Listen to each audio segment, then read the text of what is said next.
Hello viewers, welcome back to DSC corner. This is Bhargavi. ఈరోజు మనం సీటెట్కి సంబంధించిన మ్యాథమెటిక్స్ పెడగాగి అయితే డిస్కస్ చేస్తున్నాం కదా. సో అందులో భాగంగా third part language of mathematics అనే టాపిక్ గురించి అయితే డిస్కస్ చేద్దాం. దానికంటే ముందు మీరు ఎవరైనా ఈ ఛానల్ని ఫస్ట్ టైం చూసినట్టయితే సబ్స్క్రైబ్ చేసుకోండి. పక్కనే ఉన్న బెల్ ఐకాన్ పైన అయితే క్లిక్ చేయండి. సో అలా కనుక క్లిక్ చేసినట్టయితే నేను ఏ వీడియో అప్లోడ్ చేసినా అది మీకు వెంటనే నోటిఫికేషన్ కింద అయితే రావడం జరుగుతుంది. సో మీరు ఏ వీడియో కూడా మిస్ కాకుండా అయితే చూసేయచ్చు. అండ్ వీడియోస్ చేయకపోవడానికి కారణం ఏంటంటే కొంచెం హెల్త్ బాగాలేదండి. ఆల్రెడీ మీరు చూసే ఉంటారు, కోల్డ్ అనమాట. సో వాయిస్ అనేది సరిగ్గా రాలేదు కాబట్టి వీడియోస్ అనేది చేయలేదు. సో ఇంకా టైం అనేది అయిపోతుంది, మళ్ళీ మీరు ప్రిపరేషన్ అనేది టైం అనేది ఉండదు కాబట్టి ఎలా అయితే ఉండనివని వీడియోస్ అయితే చేయడం స్టార్ట్ చేశాను. సో ఇక నుంచి అయితే కంటిన్యూ చేద్దాం. So language of mathematics. So mathematics కంటూ ఒక లాంగ్వేజ్ అనేది ఉంటుంది. సో ఆ లాంగ్వేజ్ అనేది ఎలా ఉంటుంది, సో పిల్లలకి ఆ లాంగ్వేజ్ని మనం ఎలా నేర్పించాలి, అది మనకి మ్యాథమెటిక్స్ నేర్చుకోవడంలో ఎలా ఉపయోగపడుతుంది అనే విషయాలన్నీ కూడా ఈ టాపిక్లో అయితే మనం డిస్కస్ చేద్దాం. Learning the language of mathematics. So mathematics యొక్క లాంగ్వేజ్ని ఎలా నేర్చుకుంటారు అంటే చూద్దాం. Like any language, mathematical language is made up of concept, terminologies, symbols, algorithms and syntaxes which are peculiar to it.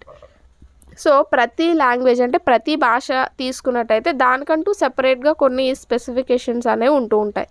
అలాగే మ్యాథమెటిక్స్కి సంబంధించి దానికంటూ కొన్ని భావనలు ఉంటాయి, దానికంటూ కొన్ని పారిభాషిక పదాలు ఉంటాయి, సింబల్స్ ఉంటాయి, అంటే చిహ్నాలు ఉంటాయి. సో కొన్ని వాక్య నిర్మాణాలు అనేవి ఉంటాయి. ఇలా ఏంటంటే దానికంటూ ఒక స్పెసిఫిక్గా ముఖ్యంగా కొన్ని టెర్మినాలజీస్ ఇవన్నీ కూడా ఉంటూ ఉంటాయి. Children can only acquire language by using it. So పిల్లలు ఎప్పుడు నేర్చుకుంటారు అంటే దాన్ని ఎప్పుడైతే యూజ్ చేస్తారో అప్పుడే దాన్ని నేర్చుకోగలుగుతారు. By speaking it, writing it and listening to it. So దాన్ని చదివినప్పుడు కానీ, రాసినప్పుడు కానీ, మాట్లాడినప్పుడు కానీ, విన్నప్పుడు కానీ, సో వీటి ద్వారా నేర్చుకుంటూ ఉంటారు. సపోజ్ ఇప్పుడు పిల్లవాడికి ప్లస్ సింబల్, మైనస్ సింబల్ ఇలా మనం చెప్పుకుంటూ వెళ్ళిపోతే సో వాళ్ళకి ఏం అర్థం కాదు. ప్లస్ అనేది ఎక్కడ యూజ్ చేస్తారు, మైనస్ అనేది ఎక్కడ యూజ్ చేస్తారు, సో వాళ్ళకి ఆ విధంగా చెప్తే ఈ మ్యాథమెటిక్స్ యొక్క సింబల్స్ కానీ లాంగ్వేజ్ కానీ వాళ్ళు నేర్చుకోగలుగుతూ ఉంటారు. When younger children try to explain what they are doing, it may not be consistent or logical.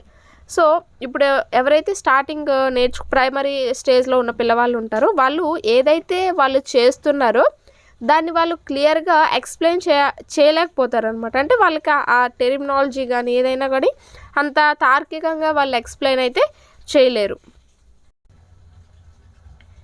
This is because to explain properly, the child needs to reflect on what he or she has done. So పిల్లవాడు అలా explain చేయలేడు అనమాట. తను చేసింది తిరిగి explain చేయలేకపోతున్నాడు. So అలా ఎందుకు చేయలేకపోతున్నాడు అంటే తను చేసిన దానిపైన తనకే ఒక క్లారిటీ కానీ ఏంటంటే తను ఏదైతే చేస్తాడో దానికి సంబంధించి ఒక ప్రతిబింబం లాంటిది తనకి తెలిసి ఉండాలి. సో తను ఏం చేస్తున్నాడు, దేనికి సంబంధించి చేస్తున్నాడు అనేది తెలిసి ఉంటే తను ఈజీగా ఎక్స్ప్లెయిన్ చేయగలుగుతూ ఉంటాడు. And reflection is the higher level of cognitive ability. So ఇక్కడ రిఫ్లెక్షన్ అనేది సంజ్ఞానాత్మకకి సంబంధించి ఏంటంటే హయ్యర్ లెవెల్లో అంటే హయ్యర్ లెవెల్ ఈ రిఫ్లెక్షన్ అనేది అని చెప్తున్నారు మ్యాథమెటిక్స్కి సంబంధించి. నెవర్త్లెస్ it is important that children begin with putting together explanations. Doing so will give them opportunities to develop the ability to put together the various mathematical processes involved, organize them and put them into words. So ఇక్కడ ఏమంటున్నాడంటే so ఈ విధంగా explain చేసినప్పటికీ చేయలేనప్పటికీ కూడా పిల్లవాడికి డిస్కషన్కి ఎక్కువగా అంటే ఇప్పుడు ఇద్దరు ముగ్గురు కలిసి ఏదైనా విషయం పైన చర్చించుకున్నారంటే ఎక్కువ విషయాలు అనేవి బయటికి వస్తూ ఉంటాయి. సో అలా ఏంటంటే పిల్లవాడు ఒకటి రెండు అంశాలనే కాకుండా ఎక్కువ అంశాలని కలిపి ఒక దగ్గర తను ఎగ్జామిన్ చేసేలా చేయాలి. సో దానికోసం మనం వాళ్ళకి అవకాశాలు అనేవి కల్పించాలి. సో ఆ విధంగా అవకాశాలు కల్పించినప్పుడు మ్యాథమెటిక్స్కి సంబంధించి ఒక టాపిక్ని ఇంకొక టాపిక్తో కంబైన్ చేసి ఒక ప్రాసెస్ని ఇంకొక ప్రాసెస్తో కంబైన్ చేసి వాళ్ళు ఇంకా ఎక్కువగా నేర్చుకుంటూ ఉంటారు. సో ఆ ఏదైతే నేర్చుకున్నారో దాన్ని వర్డ్స్లోకి అన్వయించగలుగుతారు అనమాట. సో వాళ్ళ ఏదైతే చేస్తున్నారో దాన్ని వర్డ్స్లో చెప్పగలుగుతూ ఉంటారు. This will go a long way in developing their understanding and liking for mathematics. So ఇది దేనికి ఉపయోగపడుతుందంటే మ్యాథమెటిక్స్ పైన వాళ్ళకి ఒక అభిరుచిని అలాగే ఇష్టాన్ని పెంచడానికి ఉపయోగపడుతూ ఉంటుంది. Quite a few children can perform computational procedures correctly by wrote. So కొంతమంది పిల్లల్ని కనుక చూసుకుంటే ఏవైనా మ్యాథమెటిక్స్కి సంబంధించి ఏ ఆపరేషన్స్ అయినా కూడా చేసేయగలుగుతారు. అంటే ప్లస్ ఎడిషన్ కానీ సబ్ట్రాక్షన్ కానీ డివిజన్ కానీ ఇలా చేయగలుగుతుంటారు without understanding the mathematics involved. So కానీ వాళ్ళకి కొన్ని అంశాలు కొన్ని బేసిక్ పాయింట్స్ తెలియకుండానే ఈ ఎడిషన్ కానీ సబ్ట్రాక్షన్ కానీ ఇలాంటివన్నీ చేస్తూ ఉంటారు. అయితే ఇక్కడ ఒక ఎగ్జాంపుల్ ఇచ్చారు. ఏంటి అంటే 7th క్లాస్ చదువుతున్న ఒక పిల్లవాడు 5 digits అంటే 5 అంకెల సంఖ్యని చదవడం రాకపోయినా కూడా ఆ 5 అంకెల సంఖ్యతో ఉన్న ఏవైనా 2 అంకెలకు సంబంధించి కూడిక కానీ తీసివేత కానీ గుణకారం కానీ ఇలా ఏదైనా కూడా తను సాల్వ్ చేయగలుగుతున్నాడు. అంటే ఇక్కడ 5 అంకెల సంఖ్యకి సంబంధించి బేసిక్ కాన్సెప్ట్ చదవడం అనేది రాకపోయినా కూడా ఆ బేసిక్ నాలెడ్జ్ అనేది బేసిక్ లాంగ్వేజ్ అనేది తెలియకపోయినా దానికి పైన హయ్యర్ ఆపరేషన్స్ అనేవి అతను చేయగలుగుతున్నాడు. Next, this failure to understand the basics of an algorithm is often due to an inadequate understanding of why we write numerals the way we do. So, because of this children make errors. So ఏంటంటే వాళ్ళు basic points తెలియకుండానే ఈ operations అన్నీ చేస్తూ ఉన్నారు. అంటే వాళ్ళకి numbers కూడడం తీసివేయడం ఇవన్నీ అవగాహన అయితే ఉన్నాయి, కానీ ఆ చదవడం ఏదైతే 1s ప్లేస్ 10s ప్లేస్ ఇలా చదవడంలో వాళ్ళకి ఏంటంటే ఆ అవగాహన అనేది ఆ నాలెడ్జ్ అనేది ఉండట్లేదని చెప్తున్నారు. సో ఇక్కడ కనుక చూస్తే when children are learning the use of various symbols they may come across difficulties like the following. So పిల్లలు మ్యాథమెటిక్స్కి సంబంధించి ఎలాంటి డిఫికల్టీస్ అంటే సింబల్స్ ఆర్ వేటికైనా సంబంధించి ఎలాంటి డిఫికల్టీస్ ఫేస్ చేస్తున్నారు అంటే distinguish between expressions like 32 and 3/2 or 2x and x².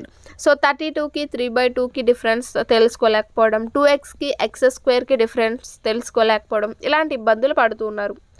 Multiple ways of expressing is equal to in words. So is equal to అనేది ఎక్కడెక్కడ యూజ్ చేస్తామని తెలుసుకోవడం అనమాట. For example 8 - 2 = 6 reads from 8 take away 2 which leaves 6. So 8 - 2 = 6 అనేదాన్ని ఒకవేళ వర్డ్స్లో కనుక మనం తెలియజేస్తే ఈ విధంగా తెలియజేస్తాం. అలాగే which leaves 6 and 6 + 2 = 8 reads 6 added to 2 makes 8. So ఇలా ఏంటంటే వాళ్ళకి ఓన్లీ సింబాలిక్గానే కాకుండా మనం వర్డ్స్లో కూడా ఎక్స్ప్రెస్ చేసేలాగా చెప్పాలి. ఈ single mathematical fact can be presented in various ways. So ఏదైనా ఒక మ్యాథమెటిక్స్కి సంబంధించి ఏదైనా ఒక ఆపరేషన్ అనేది ఉన్నదంటే దాన్ని మనం డిఫరెంట్ వేస్లో మనం చూపించవచ్చు అనమాట. సపోజ్ ఇక్కడ 7 = 3 + 4 అని అన్నారు. దీన్నే మనం 4 + 3 = 7 అని అనవచ్చు. సో ఇలా ఏంటంటే ఒక ఆపరేషన్ని మనం ఎన్ని విధాలుగా అయినా మ్యాథమెటిక్స్కి సంబంధించి ఒక ఫ్యాక్ట్ని ఒక నిజాన్ని ఎన్ని విధాలుగా అయినా మనం చూపించవచ్చు. అయితే note that this kind of commutativity may not appear very unusual to us. So ఇది మనకు చూడడానికి పెద్ద వింతగా ఏమనిపించదు. సో ఆల్మోస్ట్ మనకు తెలిసినట్టు ఉంటుంది, కానీ but children find it very confusing. So కానీ పిల్లలు నేర్చుకునేటప్పుడు వాళ్ళకి చాలా కన్ఫ్యూజింగ్గా ఉంటుంది. They also observe the second form of the equation, that is 3 + 4 = 7 much more easily than the first. So ఇక్కడ చూస్తే 8 - 2 = 6 అన్నారు, అలాగే 6 + 2 = 8 అన్నారు. ఇలా దీనికి కంటే పిల్లవాడు 7 = 3 + 4 అన్నారు కదా. సో 3 + 4 = 7 అన్నారు. అలాగే లేకపోతే ఇలా నార్మల్గా 4 + 3 = 7 ఇలా ఏమైనా మనం కనుక చూసినట్టయితే అంటే ప్లస్ ఇక్కడ రెండు కూడా ప్లస్లే ఉన్నాయి, ఇక్కడ ఒకటి ప్లస్ ఒకటి మైనస్ అనేది ఉన్నది. సో ఇలాంటి వాటిల్లో డిఫికల్టీస్ అనేవి ఫేస్ చేస్తూ ఉంటారు. Graduating from sentences like 5 + 3 = 8 to sentences like 5 + 3 = 3 + 5. Children have to go beyond viewing equations as sentences to viewing them as number relationships. So ఇక్కడ ఏమంటున్నాడంటే నార్మల్గా ఇక్కడ 5 + 3 = 8 అనేది ఒకటి చూసాం మనం. అలాగే సెంటెన్సెస్లో కనుక చూస్తే 5 + 3 = These examples show that while we are looking at children's attempts to solve problems, we need to think about the mathematical language in which the question has been stated. So ఇక్కడ ఏమంటున్నాడంటే ఈ ఎగ్జాంపుల్స్ అన్నీ చూసిన తర్వాత మనం దేనిపైన దృష్టి పెట్టాలంటే పిల్లలు ఎవరైతే ప్రాబ్లమ్స్ని సాల్వ్ చేయాలి అనుకుంటారో సో ప్రాబ్లమ్స్ని సాల్వ్ చేస్తూ ఉంటారో వాళ్ళకి మ్యాథమెటికల్ లాంగ్వేజ్ అనేది సో ఏ లాంగ్వేజ్లో మనం అంటే ఏ విధంగా మనం క్వశ్చన్ అనేది వాళ్ళని అడుగుతున్నాము అనేది వాళ్ళకి క్లారిటీ అనేది ఉండాలన్నమాట. సో అప్పుడు పిల్లలు ఏదైతే ప్రాబ్లమ్ని సాల్వ్ చేస్తారో అది ఈజీ అవుతుంది. Next, when we present children with problems and solutions we need to do so in different ways. So పిల్లలకి మనం ఏదైనా ఒక ప్రాబ్లం గురించి చెప్పినా ఒక సొల్యూషన్ గురించి చెప్పినా ఒక వేలోనే కాకుండా డిఫరెంట్ వేస్లో వాళ్ళకి చెప్పాలంట. ఎందుకు అంటే otherwise the children May believe in wrong assumption. ఒకవేళ అలా కనుక చెప్పకపోతే పిల్లలు రాంగ్గా ఊహించుకుంటూ ఉంటారు. అంటే ఈ సమ్ని ఈ విధంగానే చేయాలేమో, సో ఇంకొక వే లేదు అన్నట్టుగా ఊహించుకుంటారు. For instance that the is equal to sign is only valid if one or more operation signs come before it. So is equal to sign అనేది ఎప్పుడు మనం యూజ్ చేస్తుంటాం, సో ఏదైనా ఒకటి రెండు ఆపరేషన్స్ ముందు యూజ్ చేస్తూ ఉంటాం. సో అలా ఏంటంటే this may even believe that the answer must come after the is equal to sign. So వాళ్ళు ఏమనుకుంటారు, సో ఆన్సర్ అనేది ఈజ్ ఈక్వల్ టు సైన్ తర్వాతే ఆన్సర్ అనేది వస్తుంది అనే ఒక నమ్మకం అనేది వాళ్ళకి ఉంటుంది. అంటే ఒక భావన అనేది వాళ్ళకి ఏర్పడుతుంది. If you ask any of your friends whether mathematics learning and language learning are related. So మీలో ఎవరైనా భాష నేర్చుకోవడం అలాగే మ్యాథమెటిక్స్ యొక్క లాంగ్వేజ్ నేర్చుకోవడం రెండు ఒకటేనా అంటే చాలామంది కాదు అంటారు. This is because they have yet to realise the relation of mathematics with language at 3 levels. So వాళ్ళకి ఏంటంటే తెలియదు. సో ఈ విధంగా తెలుసుకోవాలి అంటే 3 levelsలో ఈ మ్యాథమెటిక్స్ లాంగ్వేజ్ కంబైన్ అయ్యి ఉంటుంది. సో ఆ 3 levels ఏంటో చూద్దాం. Language of explanation. So language of explanation అంటే మనం ఏదైతే ఎక్స్ప్లెయిన్ చేస్తూ ఉంటామో మ్యాథమెటిక్స్కి సంబంధించి ఏదైతే ఎక్స్ప్లెయిన్ చేస్తాం, సో దేనిలో ఎక్స్ప్లెయిన్ చేస్తాం అనే దానికి సంబంధించి. In the class when the teacher explains mathematics concepts, formulae, operations, procedures, propositions etc, teacher uses ordinary language to do so. So పిల్లలకి మ్యాథమెటిక్స్కి సంబంధించి ఏదైనా ఫార్ములా చెప్పాలన్నా, ఒక సమ్ చెప్పాలన్నా, ఏదైనా ఒక కాన్సెప్ట్ చెప్పాలన్నా, సో ఇలా ఏం చెప్పాలన్నా కూడా డైలీగా మనం ఏదైతే లాంగ్వేజ్ యూజ్ చేస్తామో ఆ ఆర్డినరీ లాంగ్వేజ్లోనే పిల్లలకి చెప్తూ ఉంటారు. In fact, every mathematical concept can be explained to the children through ordinary language. So ప్రతిదీ కూడా ఆర్డినరీ లాంగ్వేజ్ యూజ్ చేసే చెప్తూ ఉంటారు. సో ఈ విధంగా మనం మ్యాథమెటిక్స్ లాంగ్వేజ్కి మామూలుగా మన లాంగ్వేజ్కి అంటే నార్మల్గా యూజ్ చేసే లాంగ్వేజ్కి మ్యాథమెటిక్స్కి ఒక లింక్ అనేది ఉన్నదని చెప్పొచ్చు. నెక్స్ట్ లెవెల్లో కనుక చూస్తే language of problem solving. Problem సాల్వింగ్లో మనం ఎలా ఆర్డినరీ లాంగ్వేజ్ని యూజ్ చేస్తాం, సో ఎలా లింక్ అనేది ఉంటుంది అంటే one of the principal aims of learning mathematics is to develop the ability to convert real life problems into mathematical problems. So learning mathematics అంటే మ్యాథమెటిక్స్ నేర్చుకోవడం యొక్క ముఖ్య ప్రిన్సిపల్ కనుక చూసుకుంటే సో పిల్లలు develop the ability to convert. So పిల్లల్లో real life ప్రాబ్లమ్స్ని mathematical ప్రాబ్లమ్స్గా convert చేసే ఎబిలిటీ సామర్థ్యం అనేది ఇంప్రూవ్ చేయాలి. Solve them using known techniques and interpret the results as meaningful solutions to the real life problem. So వాటిని మనకి తెలిసిన టెక్నిక్స్తో సాల్వ్ చేసి రియల్ లైఫ్ ప్రాబ్లమ్స్కి ఒక సొల్యూషన్ అనేది మనం ఇవ్వాలి. Children develop this ability by being exposed to appropriate word problems. So పిల్లలు ఈ సామర్థ్యాన్ని అభివృద్ధి చేసుకుంటారు ఎప్పుడు అంటే వాళ్ళకి సరైన విధంగా ఆ యొక్క ప్రాబ్లమ్స్ అనేవి వచ్చినప్పుడు. Here language comes in again. So ఈ వర్డ్ ప్రాబ్లమ్స్ వచ్చాయంటే మళ్ళీ లాంగ్వేజ్ అక్కడ ఇంటర్ప్రిట్ అయినట్టే. సో ఈ విధంగా లాంగ్వేజ్కి మ్యాథమెటిక్స్కి ఇక్కడ ఈ లెవెల్లో కూడా మనకి లింక్ అనేది ఉంటుంది. Next mathematics as a language. So mathematics ఒక లాంగ్వేజ్గా కనుక చూస్తే mathematics is in it self a language with its own symbols, words and rules of Sintex. So ఇందాక మనం చెప్పుకున్నది మ్యాథమెటిక్స్కి దానికంటూ కొన్ని సింబల్స్ ఉంటాయి, దానికంటూ కొన్ని వర్డ్స్ ఉంటాయి. సో సింటాక్సెస్, వాక్య నిర్మాణాలు ఇలాంటివన్నీ ఉంటూ ఉంటాయి. It is based on a certain consistent set of assumptions and built up from there according to the rules of logic. So mathematics అనగానే కొన్ని ఖచ్చితమైన ఊహలు లేదా నిజాలతో నియమితమై ఉంటుంది. అండ్ దీనికి ఇదంతా కూడా, సో ఇవన్నీ కూడా మ్యాథమెటిక్స్కి సంబంధించి ఏ అంశమైనా కూడా తార్కికంగా వెళ్తూ ఉంటుంది, తార్కిక పద్ధతిలో వెళ్తూ ఉంటుంది.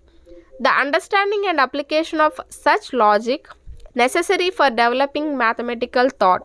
సో ఈ విధంగా ఆ యొక్క తార్కిక సామర్థ్యాన్ని అభివృద్ధి చేసుకోవాలన్నా, సో అర్థం చేయాలన్నా, దాన్ని తిరిగి అప్లికేషన్ చేయాలన్నా mathematical language, so mathematical thought దాన్ని అభివృద్ధి అంటే మ్యాథమెటిక్స్ యొక్క ఆలోచనల్ని ముందు అభివృద్ధి చేయాలి. అయితే వాటిని ఎప్పుడు అభివృద్ధి చేయాలి అంటే depends upon the level of development of ordinary language. So అది ఎప్పుడు జరుగుతుంది, అది దేనిపైన ఆధారపడి ఉంటుంది అంటే లాంగ్వేజ్ డెవలప్మెంట్ పైన ఆధారపడి ఉంటుంది. అంటే ఇప్పుడు పిల్లవాడు తార్కికంగా ఏదైనా మ్యాథమెటిక్స్కి సంబంధించి ఒక అంశం గురించి ఆలోచించాలన్నా, అర్థం చేసుకోవాలన్నా అది దేనిపైన ఆధారపడి ఉంటుంది అంటే లాంగ్వేజ్ లెర్నింగ్ పైన ఆధారపడి ఉంటుంది. ఫర్ ఎగ్జాంపుల్ ఇక్కడ ఏమంటున్నారంటే ఫస్ట్ కొన్ని కంజక్షన్స్ కనుక తీసుకుంటే అండ్ బట్ దేర్ ఆర్ అలా కొన్ని కంజక్షన్స్ కనుక తీసుకుంటే వాటిని మనం మ్యాథమెటిక్స్లో యూజ్ చేస్తూ ఉంటాం. అయితే ఫస్టే మనం మ్యాథమెటిక్స్లో యూజ్ చేయలేదు కదా, వాటిని ముందు మనం లాంగ్వేజ్ పరంగా నేర్చుకొని దాని తర్వాత మనం మ్యాథమెటిక్స్లో యూజ్ చేస్తున్నాం. సో ఈ విధంగా ఏంటంటే వీటిల్లో కూడా ఒక రకమైన సంబంధం, మ్యాథమెటిక్స్కి లాంగ్వేజ్కి ఒక రకమైన సంబంధం అనేది ఉంటుంది అని చెప్తున్నారు. అంటే మ్యాథమెటిక్స్ని ఒక లాంగ్వేజ్గా తీసుకున్నా కూడా అందులోను కూడా మనం ఆర్డినరీ లాంగ్వేజ్ని యూజ్ చేస్తాం. సో ఈ 3 లెవెల్స్లో కూడా మనం లాంగ్వేజ్ని మ్యాథమెటిక్స్ని కంబైన్ చేసే చదువుకుంటూ ఉంటామని ఇక్కడ ఇవ్వడం జరిగింది. Some words from ordinary language are used in mathematics but with a precise mathematical meaning, difference, add, multiply, power. So ఈ విధంగా ఏంటంటే కొన్ని మనం ఆర్డినరీ లాంగ్వేజ్ నుంచి తీసుకొని వచ్చిన మ్యాథమెటిక్స్ కంటూ కొన్ని పదాలు అనేవి వాటికంటూ ఉంటూ ఉంటాయి. Suppose difference, add, multiply, power, addition, subtraction ఇలాంటివన్నీ కూడా మ్యాథమెటిక్స్కే అంకితమై ఉంటూ ఉంటాయి కొన్ని. While discussing the different aspects of the interface between mathematics and language we shall usually stick to examples involving numbers but this relationship is true for any area of mathematics. నార్మల్గా వీటన్నింటి ద్వారా మనం చూసినట్టయితే లాంగ్వేజ్కి మ్యాథమెటిక్స్కి ఒక సంబంధం అయితే కలిగి ఉన్నది కదా. సో ఈ సంబంధం అనేది మనం ఎక్కడ చూసుకున్నా ఒకేలాగా ఉంటుంది. Next objectives of language of mathematics. So mathematics language యొక్క ఆబ్జెక్టివ్స్, ఉద్దేశాలు ఏంటి, సో వీటి ద్వారా ఏంటి అసలు ఈ మ్యాథమెటిక్స్ లాంగ్వేజ్ నేర్చుకోవడం వల్ల ఉద్దేశం, వాటి యొక్క ఉద్దేశం ఏంటి అనేది చూద్దాం. Explain the role of ordinary language in mathematical learning. So ordinary language యొక్క రోల్ని ఎక్స్ప్లెయిన్ చేస్తుందన్నమాట. సో మ్యాథమెటిక్స్ లెర్నింగ్లో మ్యాథ్స్ నేర్చుకుంటున్నాం కదా, సో అందులో మనం నార్మల్గా మాట్లాడే లాంగ్వేజ్ యొక్క రోల్ ఏంటో తెలియజేస్తుంది. Describe the difficulties which children face when dealing with word problems. So పిల్లలు ఈ వర్డ్ ప్రాబ్లమ్స్ ఏవైతే ఉంటాయో వాటిని చేసేటప్పుడు ఎలాంటి ఆటంకాలు అనేవి ఎదుర్కొంటున్నారో తెలియజేస్తుంది. And develop strategies to help them overcome these difficulties. And వాళ్ళకి కొన్ని టెక్నిక్స్, కొన్ని స్ట్రాటజీస్ ద్వారా ఆ యొక్క ఏవైతే అంటే వాళ్ళు ఇబ్బంది పడుతూ ఉంటారో సో ఆ ఇబ్బందుల్ని ఎదుర్కొనేలాగా చేస్తుంది. Suggest ways to learn the language of mathematics to help children. So కొన్ని వేస్, ఏవైనా కొన్ని పద్ధతులు అనేవి పిల్లలకి సజెస్ట్ చేసి సో వాటి ద్వారా మ్యాథమెటిక్స్ లాంగ్వేజ్ అనేది నేర్చుకోవడానికి సహాయం చేయమంటున్నారు. సో ఇవన్నీ కూడా objectives of language of mathematics. Next merits of mathematical language. Mathematical language యొక్క మెయిన్ ఇంపార్టెన్స్ అనొచ్చు, ఏదైనా మెరిట్స్ అనొచ్చు. Mathematical language is well defined, useful and clear. So mathematical language అనేది మనం క్లియర్గా, మనకి యూస్ఫుల్గా డిఫైన్ చేసే విధంగా ఉంటుంది. It draws numerical inferences on the basis of given information and data. So ఇచ్చిన ఇన్ఫర్మేషన్కి అనుగుణంగా అవుట్కమ్ అనేది ఉంటుంది. It helps in developing scientific attitude among children. So పిల్లల్లో శాస్త్రీయ దృక్పథం అనేది అలవరుస్తుంది. It is not only useful for different branches of science but also helps in its progress and organization. So చాలా సైన్స్లో ఎక్కువగా శాస్త్రీయ దృక్పథం అనే పదం మనం వినిపిస్తూ ఉంటుంది. సో సైన్స్కి సంబంధించి డిఫరెంట్ బ్రాంచెస్లో కాకుండా అండ్ వాటిల్లో వాళ్ళు అభివృద్ధి చెందడానికి, వాటిని నిర్వహించడానికి కూడా ఈ శాస్త్రీయ దృక్పథం అనేది ఉపయోగపడుతుంది. It is highly compact and focused. It plays a vital role in student success in numeracy. So ఈ మ్యాథమెటికల్ లాంగ్వేజ్ పిల్లలు మ్యాథమెటిక్స్లో సక్సెస్ అవ్వడానికి ఒక మెయిన్ రోల్ పోషిస్తూ ఉంటుంది. Next, following points should be used while acquiring knowledge. So mathematics language లెర్నింగ్కి సంబంధించి ఈ పాయింట్స్ మనం ఫాలో అవ్వాలంట. దానికి అంటే మ్యాథమెటిక్స్ లాంగ్వేజ్ నేర్చుకోవడానికి ఈ యొక్క పాయింట్స్ మనం ఫాలో అవ్వాలంటే ఏంటో చూద్దాం. Mathematics deals with abstract concepts. అంటే మ్యాథమెటిక్స్ అనేది ఒక అమూర్తమైన అంశాలతో కూడుకున్నది. It has formed A world unique to it self and A language consisting of symbols and belonging to this world. So దానికంటూ కొన్ని పద్ధతులు, కొన్ని చిహ్నాలు, ఇలా సింబల్స్ ఇవన్నీ ఉన్నాయి. అవి వరల్డ్ వైడ్గా ఎక్కడ చూసినా ఒకేలాగా అయితే ఉంటాయి. Mathematics and language make us understand the universe through interactions. So ఈ మ్యాథమెటిక్స్ ద్వారా, లాంగ్వేజ్ ద్వారా మనం ఏంటంటే మన చుట్టూ ఉన్న యూనివర్స్ని అర్థం చేసుకోవచ్చు త్రూ ఇంటరాక్షన్స్. సో ఇంటరాక్షన్స్ జరపడం ద్వారా. As a matter of facts, mathematical language is far more accurate than any other one may think of. So ఈ అంటే మ్యాథమెటిక్స్కి సంబంధించి కొన్ని సత్యాలు అనేవి, సో ఈ మ్యాథమెటికల్ లాంగ్వేజ్ అనేది proficiency in this language can be acquired only by loss and carefully supervised experience in using it in situations involving arguments and proofs. So ఈ లాంగ్వేజ్లో, మ్యాథమెటిక్స్ లాంగ్వేజ్లో మనం ప్రొఫిషియన్సీ అనేది పొందాలి అనుకుంటే అందులో మనం ఎక్స్పీరియన్స్ అనేది పొందగలగాలి. సో డిఫరెంట్ టైప్స్ ఆఫ్ సిచ్యువేషన్స్లో మనం వాటిని ప్రూఫ్ చేయడం ద్వారా కానీ, ఆర్గ్యుమెంట్స్ చేయడం ద్వారా కానీ వాటికి సంబంధించిన నాలెడ్జ్ అనేది మనమైతే గెయిన్ చేయొచ్చు అని చెప్తున్నారు. సో ఇది మనకి మ్యాథమెటిక్స్ లాంగ్వేజ్కి సంబంధించి. హోప్ ఈ వీడియో మీ అందరికీ నచ్చింది అనుకుంటున్నాను. ఈ వీడియో కనుక మీకు నచ్చినట్టయితే లైక్ చేయండి, షేర్ చేయండి, సబ్స్క్రైబ్ చేయండి. అండ్ మీకు తెలిసిన వాళ్ళందరికీ షేర్ చేసి వాళ్ళని కూడా సబ్స్క్రైబ్ చేసుకోమని చెప్పండి. Thanks for watching. నెక్స్ట్ వీడియోతో అయితే మళ్ళీ కలుద్దాం. సో నెక్స్ట్ వీడియోలో ఈ టాపిక్ నుంచి ప్రీవియస్లో ఎలాంటి బిట్స్ వచ్చాయి అనే దాని గురించి అయితే డిస్కస్ చేద్దాం. Thanks for watching. నెక్స్ట్ వీడియోతో అయితే మళ్ళీ కలుద్దాం.